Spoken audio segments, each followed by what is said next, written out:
I'm going to start with a question. The 2nd of September 2019, in the morning specifically, can anyone remember what they were doing? 2nd of September 2019. It's an unfair question, obviously. I've got a story. It's a memorable day for me for two reasons. By about 11 a.m, my daughter, our second child, had been born in our kitchen in a planned way, in a water birth, which was quite the experience.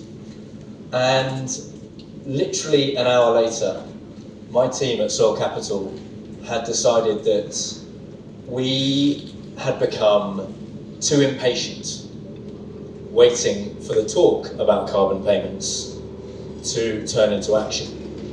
And in my absence, they decided that we would unlock carbon payments for farmers ourselves.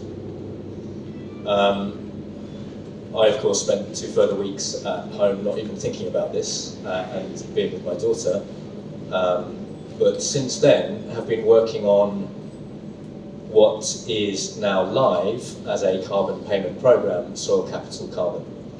So the 2nd of September 2019 is etched in my memory for both of those reasons. And I'm not going to tell you any more about my daughter. You'll be pleased to know we're moving straight on to carbon now. This is now a live carbon payment program in France and in Belgium. We launched it in September last year. So if you fast forward from September 2019 to September 2020 and now to the present day, we've got 150 French farmers enrolled in this program. And we've already sold €500,000 worth of the carbon certificates that they're going on to generate. So we're up and running. I won't say by any stretch of the imagination that we're perfect or that we have all of the answers, but what we do believe very strongly is what we've got is a credible, robust program that's attractive both to farmers and to the companies that engage on the other side of that marketplace to buy the carbon certificates.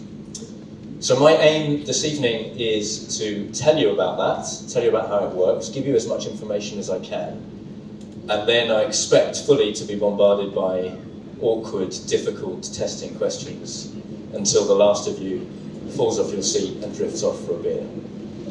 So that's my offer. We had 4 starting points in our mind as we started to develop this program. The first was that, in our view, as originally an independent agronomy company advising farmers, farmers need income security. Now, that means different things to different farmers, it means different things in different markets. In this market, of course, I don't need to be the person that talks to you about the shift from the Common Agricultural Policy to a new subsidy regime, the withdrawal of the BPS, etc.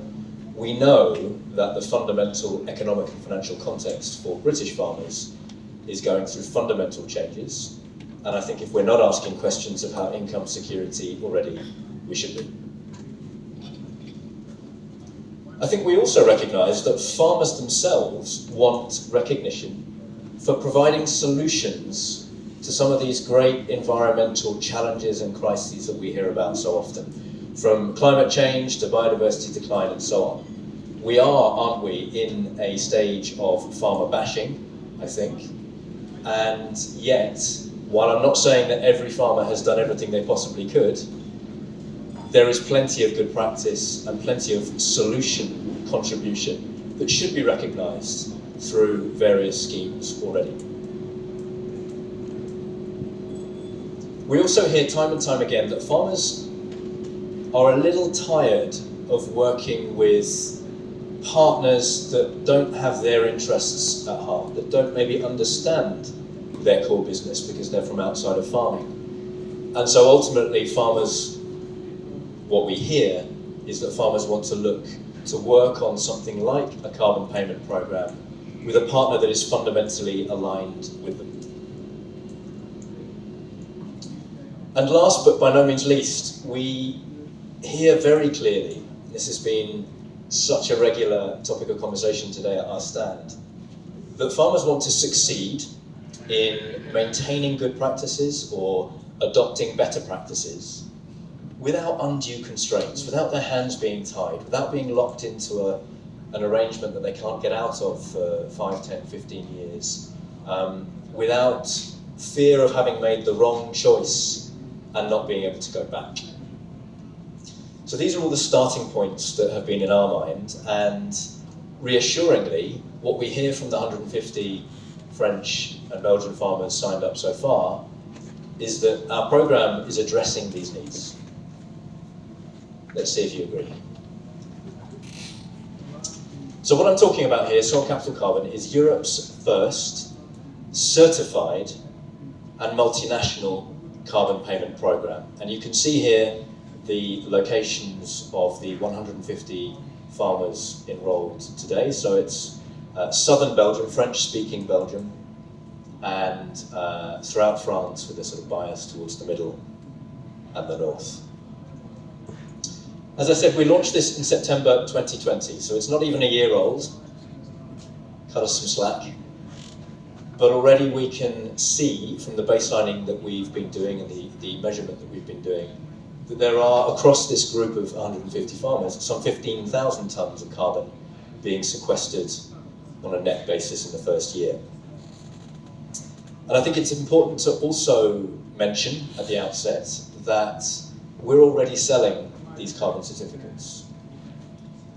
Actually not directly ourselves, we're not a carbon trading business, SoilCapital, but we've partnered with an entity that has deep experience in that market, a company called South Pole.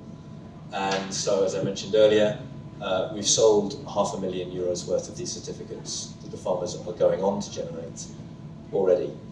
And here on the right is an example of one of the early purchasers. Someone will ask later, who buys these certificates? Well, one of the most interesting categories of buyers is food companies, who are also buying the crops from the farmers. And Cargill is a great example here.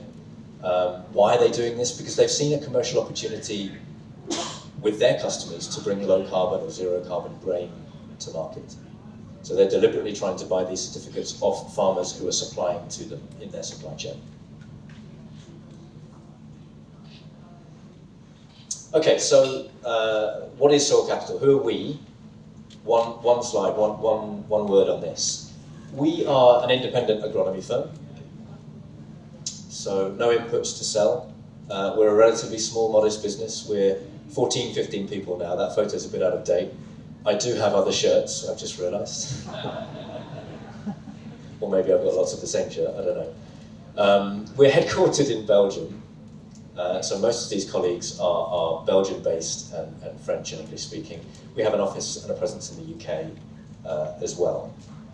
Our background is advising farmers and managing land to integrate soil health improvement, regenerative practices, while improving farm profitability. And some of you may know us from that work in the past.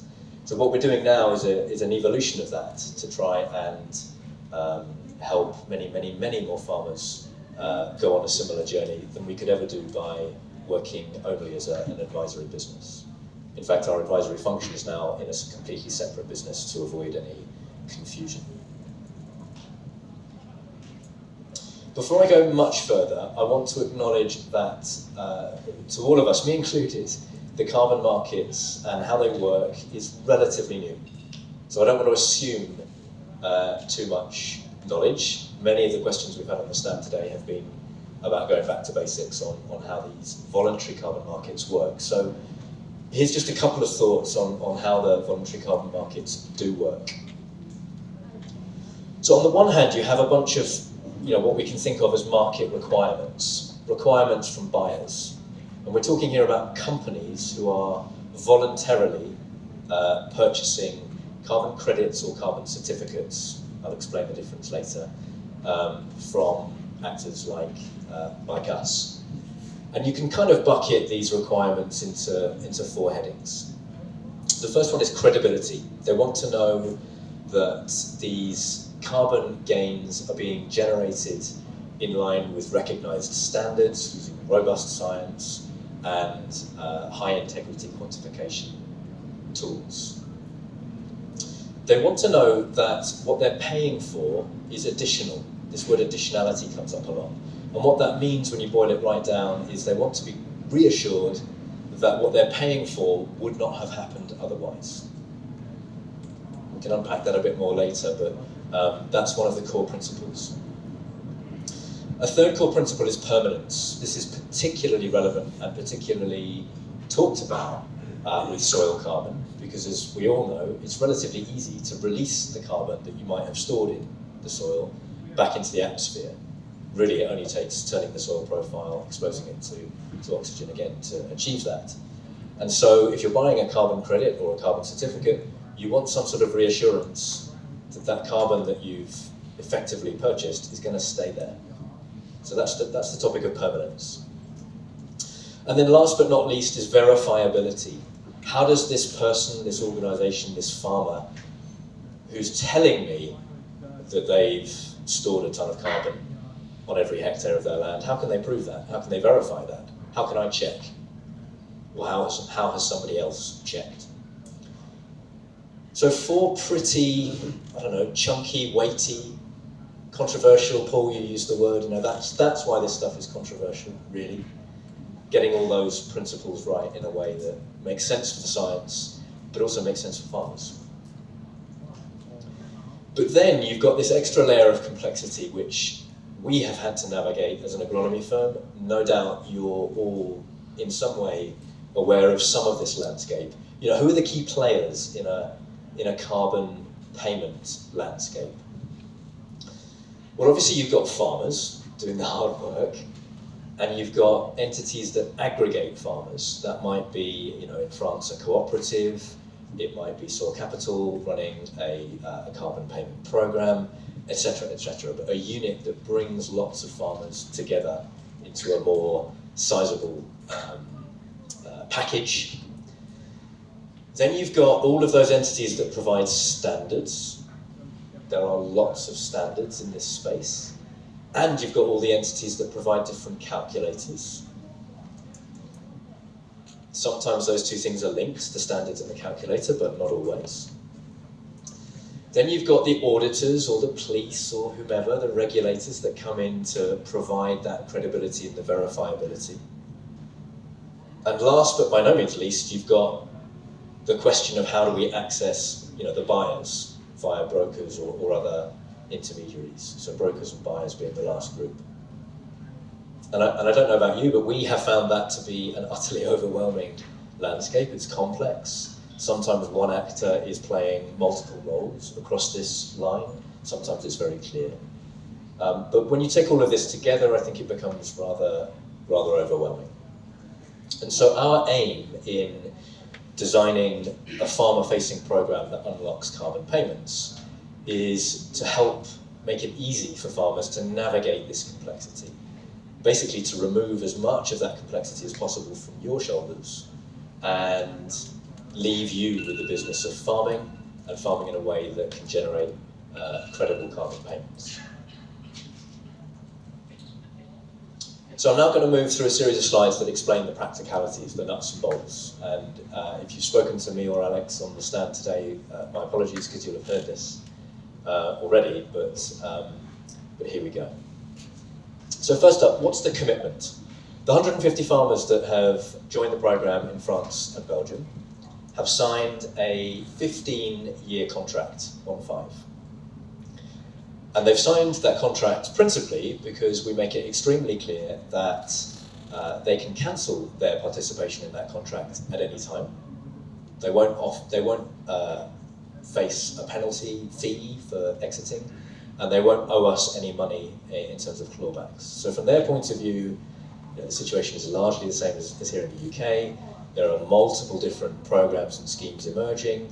It's important to them to maintain flexibility, options to pick a better horse if they've chosen the wrong horse to start with. And we give them that flexibility. And it's our job to be the best horse. So they make a 15-year commitment, and that breaks down into 2 phases. The first phase is what's called a crediting period, a 5-year crediting period.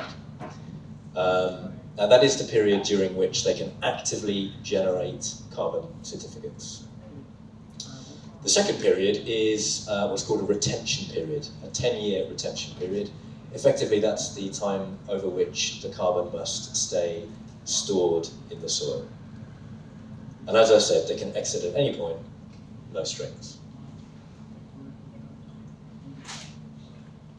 So I mentioned that credibility was one of the key principles, key priorities for the market. So how do we achieve credibility? Behind our carbon program is a 104-page protocol setting out all of the rules and regulations. You'll be pleased to know that a farmer doesn't have to read or get his head around or her head around 104 pages because we summarise that into a digestible document. But there is a very thoughtful piece of work that has gone into the program design, which has been scrutinised line by line, I can promise you, by a third-party auditor who is certified against the ISO standard that we have chosen to use. So many of you will be familiar with the ISO family of standards. They standardise everything under the sun. And 14064 lays out a whole bunch of rules and regulations about greenhouse gas emission reduction and removals or sequestration projects and quantification. So that is the third-party standard we're using. It's obviously international, which helps a lot with our ability to access international buyers. And it's extremely well recognised, which was a key reason that we adopted it early on. And so, as I say, the protocol that we have is formally validated by that auditor against that standard, which we were at length to go through before we took this program to market. Okay, who's eligible? We've had to be pragmatic about how we develop this program. We can't simply do everything at once, much as we would like to. So we've had to make some choices about the elements of the farming universe that we start with. And so please don't read anything into this other than we as a business, as a small team, had to make some choices. This is not, if you're not eligible, it's not because you're more complicated or worse, it's just because we had to start somewhere. And the answer in terms of SoilCapital carbon is that arable farmers are eligible. Some livestock integration is possible, but if you're a pure play livestock farmer, we're work in progress from your point of view. We're developing a livestock module as we speak, and it's coming. What we found is that in terms of size, the economics of participation, which I'll explain more shortly, make clear sense if you're 100 hectares or above. 50 to 100 hectares, it kind of depends on your practices and your ambition. And smaller than 50 hectares, our honest advice is probably not going to make economic sense for you today. And in parallel, we're working on raising a bursary fund to enable smaller farms to participate as equals. We are open to conventional or organic farmers. In fact, we have a good mixture of both in the program so far. And a topic we will no doubt unpack later as well, you are equally eligible to join if you are already emitting carbon on a net basis at farm level, or if you are already net sequestering carbon. I can explain more about that later on, but just to give you a sense of the breadth of eligibility on that level that we've tried to deliver. So how does it work? Step by step, let's take this. And the first step is to conduct an assessment of each individual farm's baseline. So some programs that you'll see in Europe, US, even in the UK, won't do an individual assessment of each individual farm. They'll ascribe some sort of standard baseline to you, and that will be part of the methodology. We take a different approach. We think that it's important to understand the starting point of each individual farm, and that's where we start. It costs £980, and what we do is take information about your farming practices, We run that through our digital farm assessment platform, which in turn plugs into a carbon calculator called the Cool Farm tool, which many of you will be familiar with, but not all. And I can explain more about that happily if it's of interest. And we provide back actually a series of dashboards with all kinds of information about your farm performance, benchmarked against other local peers.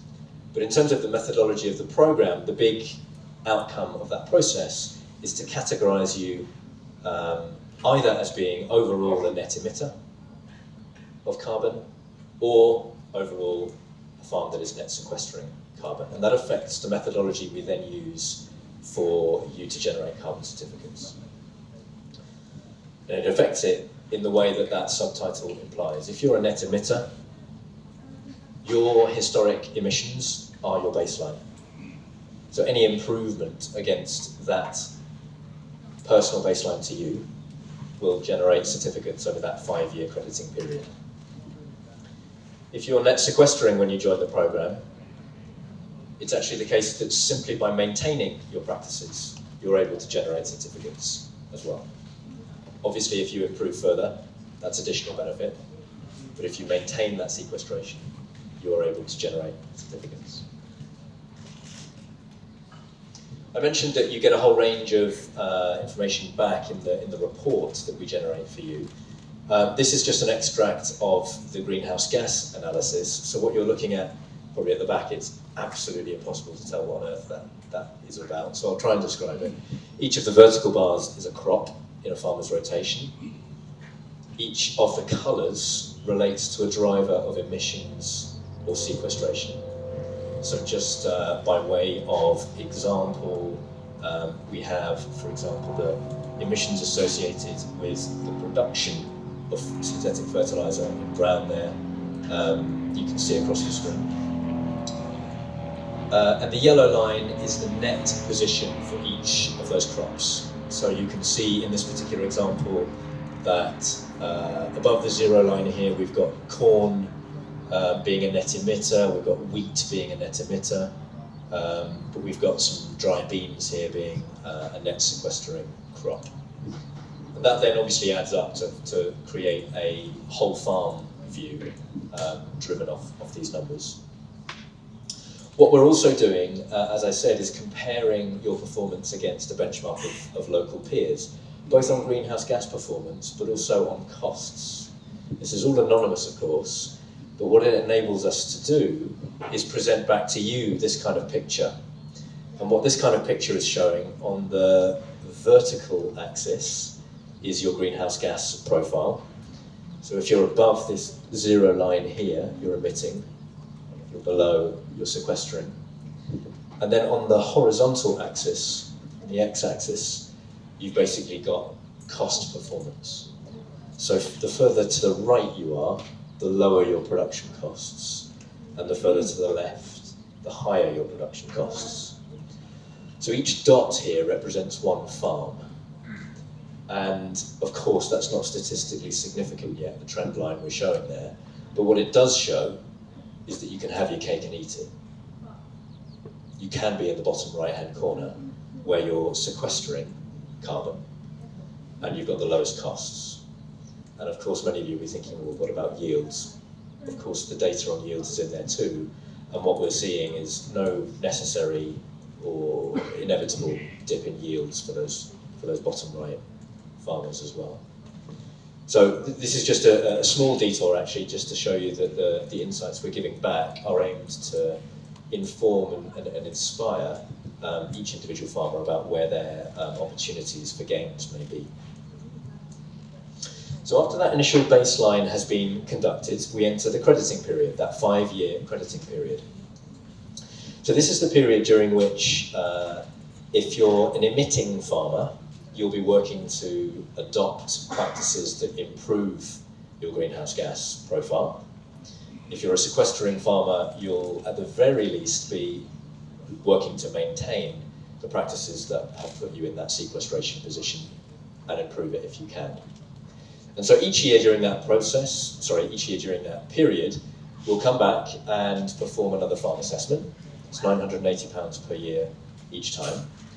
and that will quantify the emission reductions and the carbon storage that has been achieved on farm that year. Maybe just to clarify a little bit about the scope here, we're talking about on-field farming practices. So we're not looking at the energy performance of your buildings, we're not looking at renewable energy if you've got it, we're not looking at a biogas facility other than the digester that may come from it and be applied to fields. We're looking at on-field practices. And you'll have, those of you at the front, been able to see some of the key drivers of emissions and sequestration that matter most during this period. If I could summarise, it's about your fertilisation strategy, your approach to cover cropping, and your cultivation strategy. Those are the three big drivers that are going to affect the greenhouse gas profile overall. So each year we're taking your practice data, we're looking at how it relates to your baseline, we're quantifying the difference with our system. That's all in line with the protocol that we developed that's ISO certified. Each year this auditor comes back to look at our database and then audit a random sample of farms directly as one of the many verifiability moments in the process. And the result of that process each year is that we generate for each farm a number of certificates according to what their practices have delivered. And each certificate, each carbon certificate, is equivalent to 1 tonne of carbon dioxide or its sibling greenhouse gases, methane, nitrous oxide. At that point, each year, 80% of those certificates can be sold. They're not sold directly by us, we're not a carbon trading business. They're sold by our carbon markets partner, South Pole, that I mentioned earlier. And we make 2 commitments to farmers at this point. Only one of them is on the screen. The first one is that the farmer will earn 70% of the final sales price, whatever that final sales price is. So as that final sales price, we expect, rises over time, our commitment is that the farmer will always take home 70% of that, rather than intermediaries scraping the fat out of the system. The other commitment we make is that this market is new, as we all know. It's unstructured.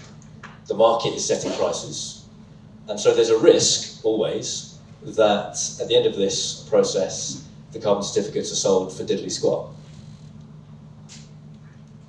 We prevent that by imposing a floor price or a minimum price, for now of £23 per certificate. Meaning if the market won't pay us and you enough for us to give you £23, we simply won't sell the certificates. We'll hold on to them until the market is in a better position. So every year that process happens, 80% are sold, and the proceeds are distributed as I've described. 20% of those certificates are held back for 10 years in what's called a buffer. We have to do this because of the market's priority on that principle of permanence. If you remember, I described earlier, the buyers of these certificates want reassurance that once they've taken ownership of those certificates, if there's some sort of event that releases carbon from the soil, like a return to more intensive cultivation practices, for example, then the credibility of their certificates won't be undermined. And so this 20% buffer effectively acts as our insurance pool. So if there is a loss, we're able to use the certificates in that buffer. And if there's not a loss, following our monitoring process with satellites, then at the end of the 10 years, we're able to release those certificates from the buffer, sell them as normal, and distribute the proceeds as normal. So there's a positive financial incentive there that aligns farmers with the expectations and requirements of the market on that point on permanence. So what could you earn from this? Well, it's easy to answer this question hypothetically with forecasts and magic numbers. And thankfully, we're in a position where we don't need to rely now on forecasts, because we have 150 farmers going through the programme, so we can talk using real farmer examples. I don't know how well you can see this at the back. So all of that, I'm going to present 4 case studies here of real farmers in that 150. They're all about between 200 and 300 hectares in size. So if your farm is smaller or bigger than that, you know, multiply accordingly, divide accordingly. So here we have a conventional farmer whose organic matter is about 2%. He or she is growing wheat, durum wheat and silage maize as the 3 leading crops. And you know, there's 100% conventional ploughing happening, no organic fertilisation, and just under 20% cover crops across the rotation. So his or her overall carbon footprint is 1.5 tonnes per hectare. Now, next to this farmer is another farmer, so a different farmer from the same group, who is about the same size, about the same organic matter, identical rotation, but a bit more cover cropping, the same synthetic fertilisation strategy, but that farmer's made the shift to 100% min-till. And the difference between these 2 real farmers is 0.75 tonnes per hectare.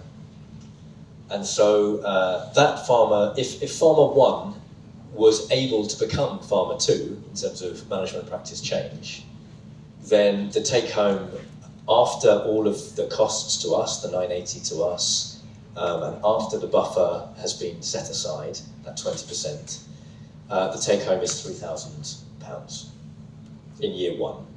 That's an annual figure in year 1. Farmer 3 is also a conventional farmer, 200 hectares, 2.5% organic matter, wheat, sugar beet, and silage maize. A few more years into management practice change, because they've got 60% of the rotation in with cover crops, 50% of their fertilisation is organic, and they're 100% min-till. So here, they have entered the programme as a net sequestering farmer. They're sequestering just over a tonne per hectare. And so they use the alternative baseline methodology that I referred to, where we are using a regional standard, a standard for their region of plus 0.25 tonnes. So they're generating certificates between the plus 0.25 mark and the minus 1 tonne mark. That's incentivizing them to maintain their practices at the very least. And so they're earning a net of 4,000, just under £4,000 per year from that first year. And finally, here's an organic farmer, 226 hectares, 2% organic matter, maize, alfalfa and soy. A lot more cover cropping going on, 100% organic fertilisation and 100% min-till. A similar amount of sequestration and a similar amount of financial gain year 1. So none of these are promises about what you could earn, but they're better illustrative examples than completely made up hypothetical numbers, because they're derived from real farmers in the programme today. And I'm just going to close really with a couple of insights from our first year, and there's lots and lots of learning we've benefited from, of course, but I mean really insights about farmer participation in the programme. The first thing to say is, of that 150 farmer cohort, there's a very healthy mix of farming profiles. Conventional and organic, highly emitting, fairly highly sequestering, and everything in between. Row crops, root crops, etc. So, so far we've satisfied ourselves that we are attracting a reasonable mix of farming profiles.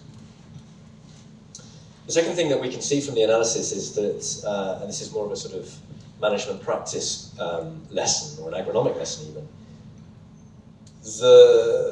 the effort or the achievements that a farmer achieves on practices that contribute to sequestration are pretty much the defining practices for their overall greenhouse gas profile. Said another way, if you can only focus on some things to improve your greenhouse gas profile, focusing on those aspects of your farm system that can contribute to sequestration will bring the emissions down as well. The third take-home is that maybe contrary to some expectations, organic farmers do perform well, so that was interesting. And the fourth conclusion is that size doesn't matter. There's no correlation in our database so far between size and sequestration performance, let's say. It's not that only the biggest farms can achieve the best sequestration or the inverse. There's a real mix, there's no correlation. And so that's the information that I planned to give you, other than one last point, which is, if you're interested in this, the next step is to formally check your eligibility, which you can do very easily in 2 minutes. There's a QR code there that will take you to a website, and you can fill in a very short questionnaire and get a live answer. Or you can come and see us on stand PFD31. Probably not today, because we'll collapse in a heap after this, but tomorrow if you're still around. Or of course, just Google SoilCapital Carbon, and you'll find all of this on the website. So over to you for, no doubt, a bombardment of fascinating questions. Thank you so far.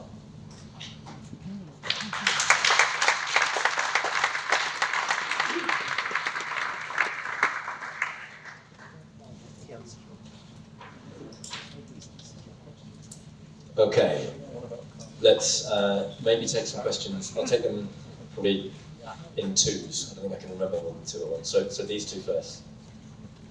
Thanks, Andrew. That's super interesting and very impressive what you guys are building. I guess in the right direction. My question was really about how you avoid or mitigate the incentive for farmers to try and sort of game the baseline assessment. This is something that I hear farmers say sometimes, and you know, they almost want to do the worst possible thing just before the baseline assessment, and then improve from a lower base. How do you mitigate against that, and how do you solve it? So, okay, great. And the other hand was here. Thanks, Andrew. Two questions. One, I said I could only remember two. So.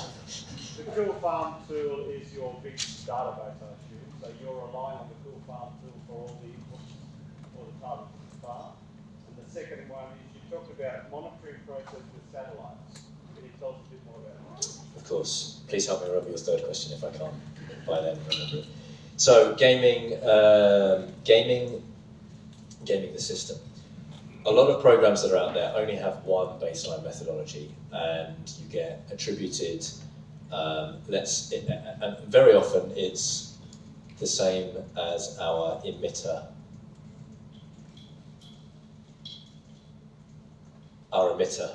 baseline, which basically says to remind you, whatever you start with is your baseline, and if you can improve against that, terrific, you'll earn certificates. Now, if you only have that baseline methodology on its own, then a farmer who is already deep into sequestration is going to be extremely frustrated because they'll consider that they are closer to the natural limits of what they can achieve, and there'll be a huge temptation to rip up the land out of frustration and to make a point, and become eligible via the emitter route, not least because they've got the confidence that they know how to get back to deep sequestration because they've just done it. And when we started designing this program 2 years ago, we knew that this was a theoretical risk because we're in touch with those kinds of farmers all the time. And then, and so we've been working on how to avoid it ever since, which is why we have the sequestration baseline. And I didn't explain it clearly, so I'll come back to that in a second. We've been really horrified to see that in fact the CEO of another carbon payment program, which is represented here today, who I was speaking to a couple of months ago, said, well, we've only got that approach on the right. And one of the famous conservation agriculture farmers in my country, based in a different country, phoned me up the other week and says, great news, I'm eligible for your program. I've just ripped up all my fields. I've just plowed for the first time in 10 years. Now, this is completely the opposite of what we're all trying to achieve. This has to be a bonkers outcome that we have to design out of any of these schemes, which is why we've been taking the effort to develop this second baseline, which says if you're a sequestering farmer, it isn't your own emissions or your own sequestration that you use as the baseline. We will use a standard that is specific to your region, which we derive from analysis of common practice in that region as your baseline. Now, throughout France and Belgium, that has turned out to be 0.25 tonnes of emission per hectare. So I gave an example earlier of a farmer that's sequestering, so -1 tonne per hectare, so they're earning 1.25 tonnes per hectare. And so their incentive, their financial incentive, is very clearly to maintain what they're already doing, rather than try and go back in the other route. Cool Farm tool and remote sensing, I've done it. Yes, we are using the Cool Farm tool as the carbon calculator. We're connected to it via an automatic API. We do also require soil testing, soil analysis, at the beginning of the process in the baseline assessment. That's to verify the soil characteristic data that a farmer gives us. We also require it at the 5-year mark, at the end of the crediting period, in order to provide data back to the scientific community that is working on the Cool Farm tool all the time to improve it as an input to them. And remote sensing, we are using principally at the moment to monitor management practices like cultivation, like tillage, which is one of the easier things to do from space, in particular during the retention period, so that we're cheaper and less intrusive in monitoring whether the carbon is being left in place. Okay, I'll try and be quicker. These two, and then we'll come over to these two. Stephen? Quick question. Tenancy tenure, so 15-year agreement. Yeah. If the tenant has 5 years tenancy on a farm, can he participate? He or she participate? He's trading along with the tenant. Yes. Okay, thank you. I'll answer it more fully than just yes. Okay. And second question. So I just wanted to ask whether your models take account for soil types, with the new sequestration rate of soil types. Yeah, great. So two questions, tenants and soil types and soil characteristics.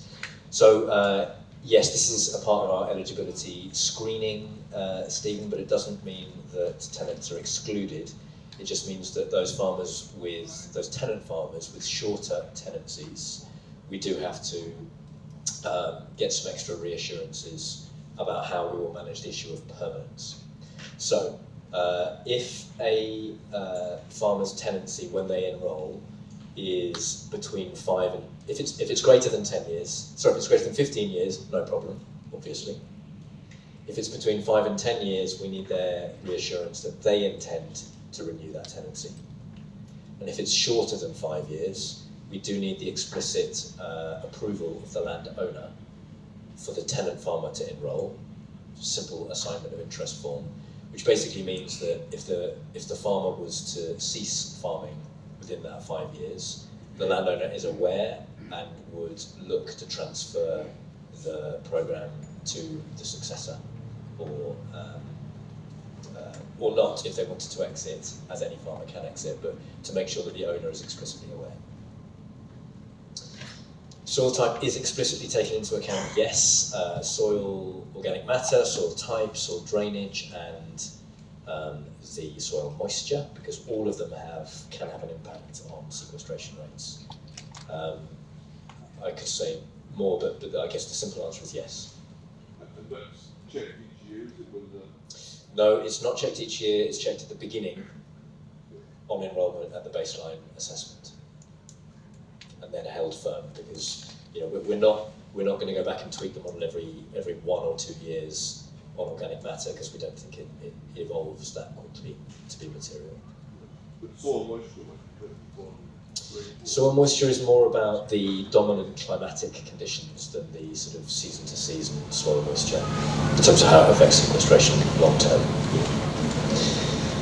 2 questions here, 1 or 2. So you're holding quite a lot of value for that. But Okay, thank you. You mentioned root crops as being representative. That's the kind of thing I don't understand. I can understand it working like a straw crop and I till or drill. But as soon as I do a sugar beet or a potato crop, I have to do all of that, don't I? So is there in terms of the kind of measure oversight, maybe just explain that or not? Yeah, of course. So, look, can we guarantee that we'll be around in 10 years? No. Can you? I don't know. We've been around since 2013 as a business. You know, we're not out of nowhere. We're founder funded. We're now raising third-party capital as well. If that is a dominant concern, you know, being very honest, you could choose to work with a big multinational input provider or other company that's also offering some sort of carbon payment program. I think that would raise other issues you might be concerned about. I don't know. We intend to be around. What we have done with certain partners, we distribute this program via partnerships in France, for example, with cooperatives. And those cooperatives have raised exactly the same question. It's a perfectly legitimate question. And so we've put in place agreements with them that relate to the scenario that we're not there anymore. How do their farmers continue to benefit with our partner South Pole? So there are things that we've explored on that front. It's not something we sort of are routinely talking about and making available to individual farmers, but I'm happy to explore that more with you if it's a really serious concern. Root crops, yeah, as I said, we've got plenty of farmers in the program already who are root crop farmers. I think the key thing here is that when, well, two key things. Tillage is not the be-all and end-all of routes to sequestration. There are plenty of other ways, as we know, to inject carbon into the soil. And if there's a root crop in the rotation, if you're using a carbon calculator properly, let's say there's potatoes or sugar beet and then some min-tilled wheat in the rotation, just to massively oversimplify. You shouldn't really be classing that wheat in a rotation as min-till, because every, let's say 5 years, 4 years, 6 years, you're coming in with a root crop and inverting the soil profile. So it's not a long-term min-till plot. And so implementing something like the Cool Farm tool correctly, as we believe we do, we're not creating a sequestration benefit for, let's say, the min-till wheat in that rotation to be later undone by the potatoes. We're actually not indicating that there has ever been a beneficial long-term tillage practice change. So it's by not creating a false accounting in the first place that we don't create a problem when the potatoes come around, if that makes sense. Yeah, thanks. Hi, I'm a dairy farmer. We sell our milk to a cooperative at the supermarket. Yeah. And we know that both of those are interested in how we can't offset the ability of the farm. Yeah. I'm just curious how you're hoping that your business model can, which seems like it sells the carbon separately to the product that comes off farm, but the customers that are buying whatever it is that the farms are buying are going to try and get hold of that. You're going to have to work very hard. And so we're a co-op, our dairy are a co-op, and we're interested in working for the farmer. But it's going to be a line that's going to be hard for companies like yours to tow in the future to keep the hands of the processors and the supermarkets from putting it into the price of the produce and taking all the carbon offset themselves. I'm just curious how you see the between those. Well, it's interesting. A number of farmers actually say, look, at the moment, so no one has yet asked a question who buys the certificates. So if I maybe start with that, it's two broad categories at the moment. One is food companies who are also buying the produce, and they want to reduce the carbon evidence that they're reducing the carbon footprint of their own produce because they have a commercial reason to do so. Many farmers find that really interesting because they want to see more value being ascribed to the produce they're producing. The other type of buyer we have is a non-food company. Now, what I haven't said yet explicitly is because we're not generating carbon credits, we're generating carbon certificates. Non-food companies are not able to claim an offset. It's not a right to pollute. Non-food companies are able to make effectively a marketing claim that they are supporting, more often than not, local farmers to make practice change in a quantified way. So, I think there are plenty, certainly in France, we see plenty of intermediaries who are working with farmers precisely to bring, low or zero carbon wheat, barley, milk to market in the belief that it will command a premium and that the certificates associated with our programme will be the evidence needed to justify that. Maybe I've misunderstood the question slightly. Is that helpful? Yeah. Okay. It's going to be complicated. So. Horrifically complicated, but life wouldn't be fun if it wasn't fiendish, I think. Okay, one here and then one there. What are your main barriers to working with livestock operations? Okay. You're working on a model at the moment, what's been the holdup? Thanks. And second question here. And the credits trade at different prices, and are you FCA regulated? Okay, a sneaky third question. The barrier, the slope on livestock, it's just time and people and bandwidth. As you saw, we're a small business. We have a full-time livestock agronomist on the team working on the methodology, the different models that we could consider to use. Obviously, there are specificities in livestock farming that are different from arable. It's just time to get your head around all of that while trying to get all of this up and running. There's nothing, like I said earlier, there's not some sort of hidden message that, there's something awful going on in livestock farming, but we're not telling you.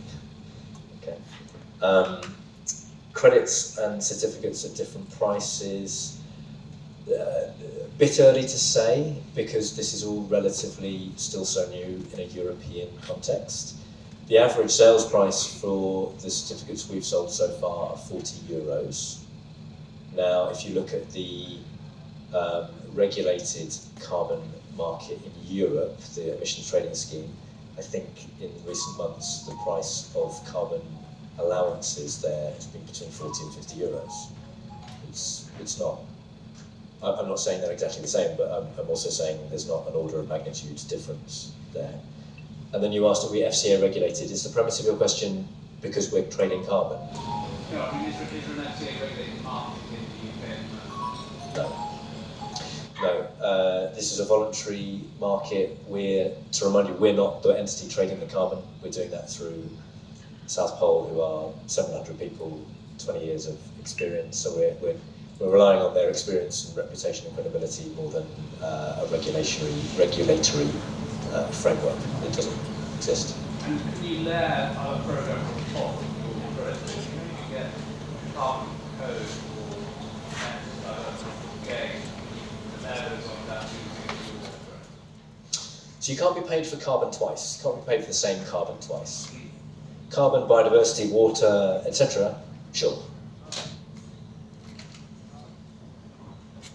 I thought there was okay, so there's a couple of hands here and hands. We'll take these two and then here. I think you might have already answered it, but do you see a conflict of interest between state-funded overwood cover crops through stewardship, for example?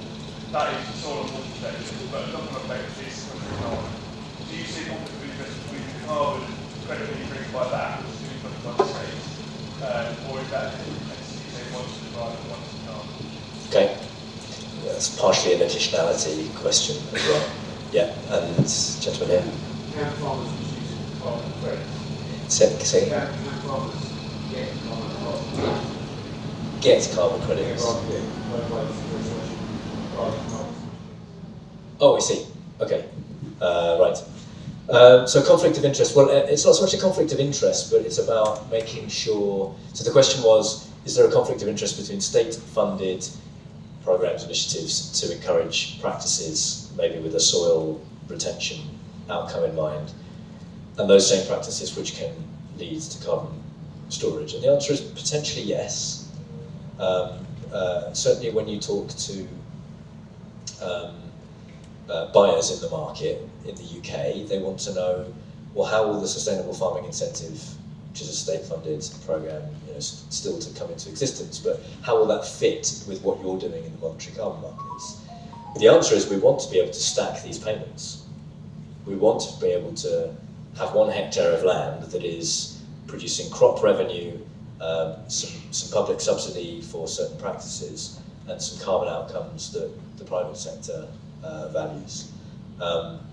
The reality is that there's not enough detail on the table yet from the government side about how the SFI would be structured, how it would be technically operated, for us to know how that stacking can work.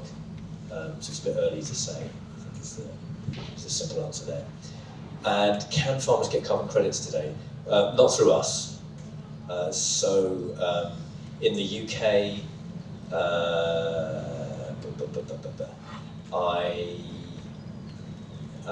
know that Commodity Carbon and Tom Jent are also using ISO. I don't know whether they describe what they produce as carbon credits or carbon certificates. Simple answer is I don't know. Forestry, yes, the Woodland Carbon Code is your route there. And there was a hand over here, yeah. Just on the buyers of this, you mentioned food companies. Who are the other ones? Why are they buying them in the sense that they make marketing claims? Yeah. It's not a business yes. No. Yeah. So it's food companies and it's non-food companies. I'll give you a really tangible example of a non-food company and their motivation. There's a Belgian-based company, it's global but headquartered in Belgium, called IBA. It's a medical technology company. They make cancer proton therapy kit, big units.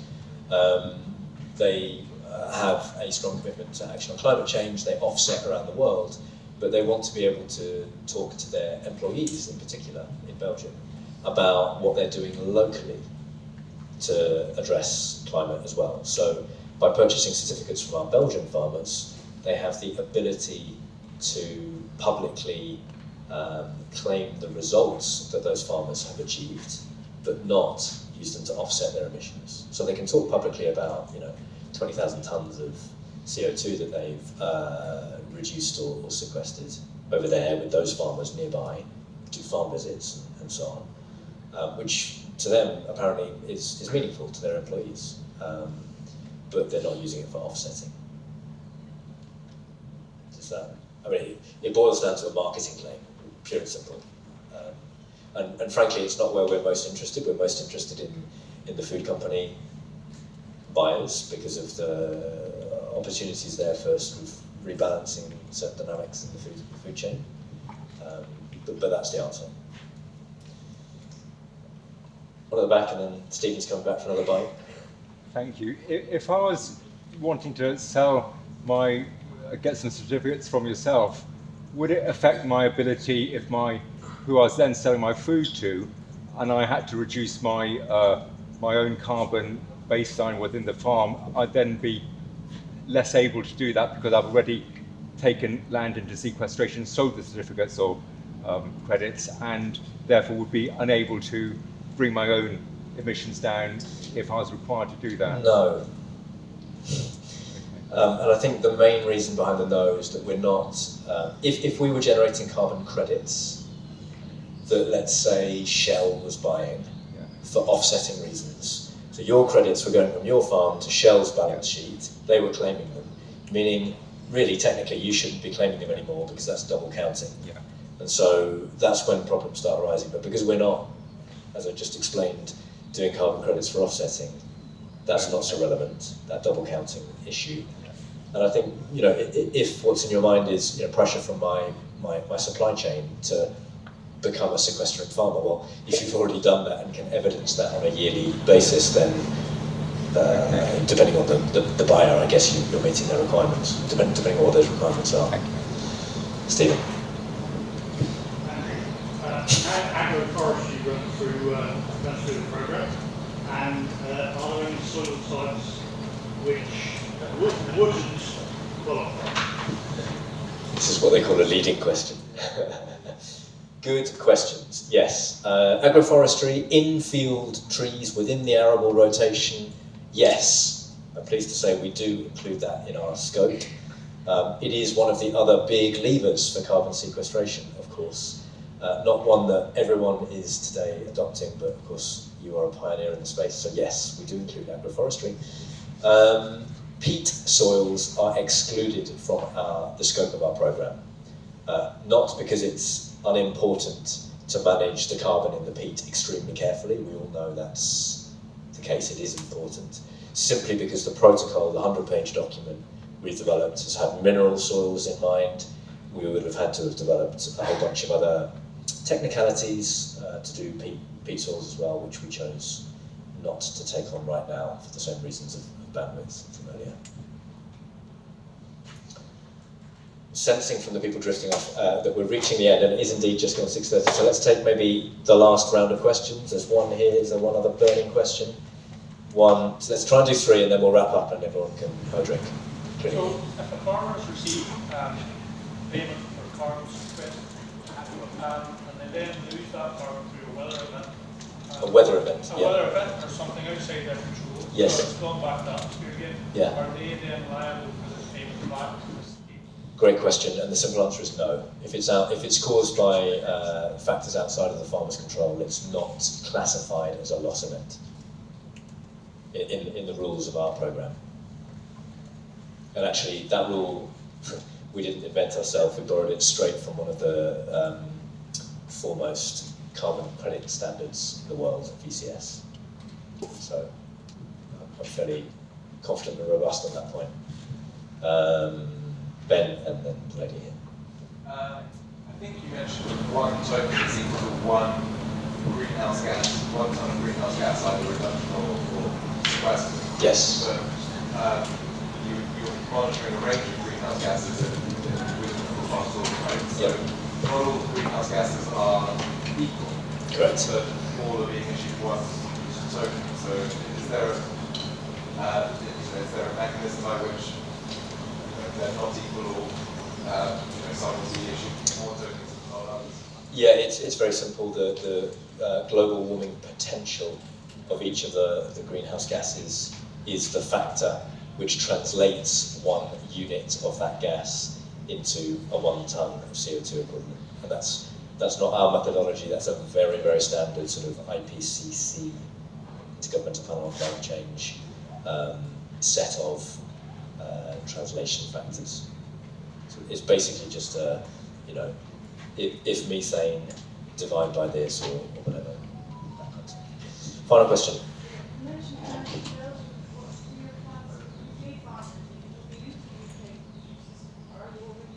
Crikey, if I haven't made that clear, I'm in trouble. My marketing chief, which is me, is going to kill me. Yes, we're in the UK, we're live, we've launched. This is it. We're in France and Belgium and we're deepening our presence there, but we're now live and operational in the UK. Please come and visit us on stand D31 or sign up there because we'd love to work with you. Thank you everyone. I'm happy obviously to take more questions, but